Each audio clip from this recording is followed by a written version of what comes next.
I'll turn it over to the ranking member. Thanks. Before I get to my questions, if you'd be kind enough to entertain a unanimous consent request to put certain documents into the record. Okay. I will not put this beast into the record, spare everybody that, but I will be circulating it to your offices. I would like to put into the record the cover article from the Economist magazine from this April, warning of the next housing disaster from that climate risk to insurance to without mortgages, objection. Property values cascade. And we put a lot of work into this when I was chair of the Budget Committee, and I'd also like to put in the report summarizing the evidence we adduced in the Budget Committee on the same insurance crisis. Without objection.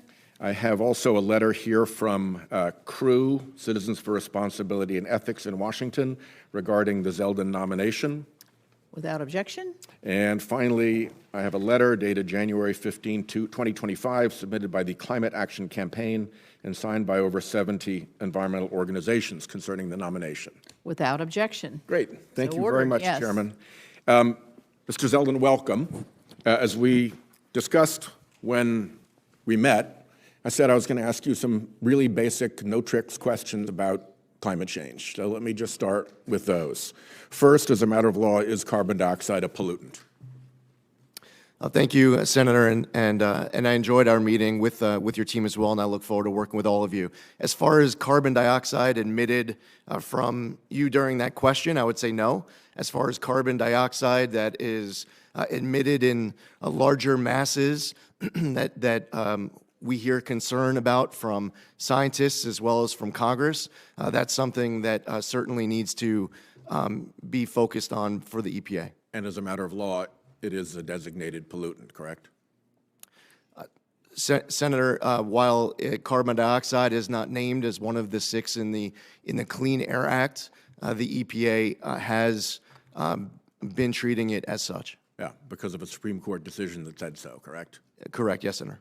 What effect, briefly and in layman terms, I know you're not a scientific expert, what effect are carbon dioxide emissions from fossil fuel combustion having in the atmosphere? Senator, while I am someone who believes strongly that we should work with the scientists, leaving the science to the scientists, the policy to the policymakers, and that we all work together. I don't sit before you as a scientist. Fortunately, at EPA, we do have many talented scientists who provide that research. They have that talent to be able to tell us exactly what the metrics are of their research. Just generally, and in layman's terms, what effects do these carbon dioxide emissions have when they enter the atmosphere? Trapping heat, Senator. And what effect, again, briefly and in layman's terms, does methane leakage from fossil fuel production and transport have in the atmosphere? Same. Heat trapping also. And what effect, I'm from the ocean state, so I've got to ask this one, what effect are carbon dioxide emissions from fossil fuel combustion having in the oceans? Well, the emissions of greenhouse gases trap heat, Senator. As far as your concern that you expressed at the onset of your testimony as you showed that map of Rhode Island, and as you suggested, and as I mentioned, as I represented the district on the east end of Long Island, rising sea levels are concerns where I'm from as well. And it's one of the reasons why the federal government, through the Army Corps, had to invest in a Army Corps of Engineer project with the revetment of Montauk Lighthouse, with fear that if we did not do that, that Montauk Lighthouse, and due to erosion, would be collapsing into the ocean. Is it correct that the trapped heat from carbon dioxide emissions and methane in the atmosphere is heating up the oceans? In fact, 90% of the heat goes into the oceans, and that is what is producing the sea level rise you just discussed. That is what the scientists tell me, Senator. Yep. And are the oceans also absorbing about 30% of the carbon dioxide itself, and therefore chemically turning more acid in measurable and clear ways? Senator, as far as any specific numbers, I have to defer to the research of the scientists. But generally that is happening. Yes, there sir. is a link between the fossil fuel emissions and the acidification of the oceans. Yes, Senator. I do understand that there's litigation here that, to a certain extent, I'm not going to be able to comment on as EPA Administrator, but to the general question, yes, Senator. Yeah. Have we hit the 1.5 degree risk threshold, and why is that important?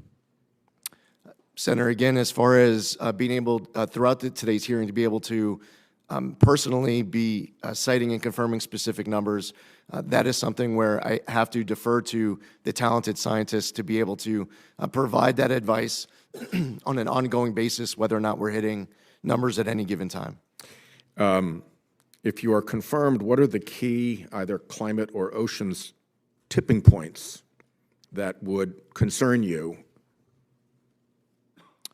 As far as the tipping point, well, Senator, I think that as you put up a map of your district, I could, and your state, I could put up a map of mine, and we could do this across the entire country.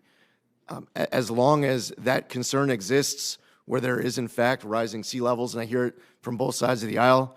Senator Collins spoke about it in the context of Maine. One last question before my time runs out. I'm sorry. Are we now on a pathway to climate safety, or do we need to do more to reduce carbon emissions in order to get on that pathway? Senator, United States emissions have been going down over the course of the last couple of decades. Unfortunately, there are other countries where it is not going in the same direction. And I would say that we will have never done enough to ensure that our water and our air is clean, safe, and healthy.